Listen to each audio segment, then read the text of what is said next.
soon after I came to be a judge, the government announced, it was the coalition government at the time, they announced essentially cuts to public sector workers' pensions. And now the backstory is that if you're a judge, conventionally, it's supposed to be a job until you retire and you don't go back into legal practice. So it's kind of a one-way street.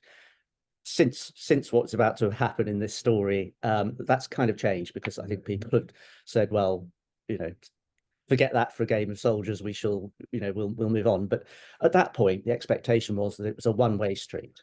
So you're committed to it, and the package is, you're paid, and you get it was a pretty decent pension. But soon after I was appointed, the government announced it was going to essentially massively cut my pension based on how old I was. In other words, and this was across the board for all judges and also health workers, fire brigade, police, you name it.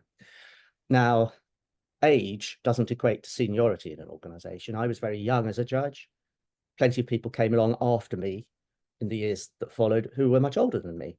But this was based on age, not even experience or date of appointment or anything of that sort. And I thought, well, this seems a bit odd, because if you think about women's career paths, it was quite well known. Women tended to start maybe younger but lower and then hope to rise up, and had a more linear career. Maybe they were fitting around family arrangements. Yes. Whereas the pattern for men tended to be maybe senior barristers or senior solicitors who spent a long time in practice, coming in quite high up as a sort of big bang.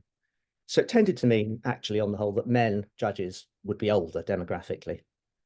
And I thought, well, this seems a bit strange. And there had been advertising campaigns to recruit judges, especially women and other minorities, in recent years, which also fed the idea that probably people from minorities and women would tend to be at the younger end because they'd come along recently.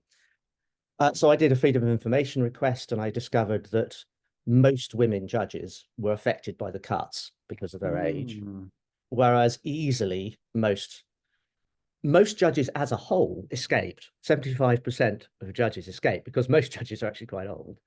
But within that, the vast majority who were affected were women and minorities. So in other words, really, you couldn't have targeted it better if you thought about it, really, to benefit older white men. I was concerned about this. Obviously, I thought, well, this can't be right. And I raised it internally as a concern. I didn't know that I was effectively a whistleblower. I had no experience at that point of whistleblowing law.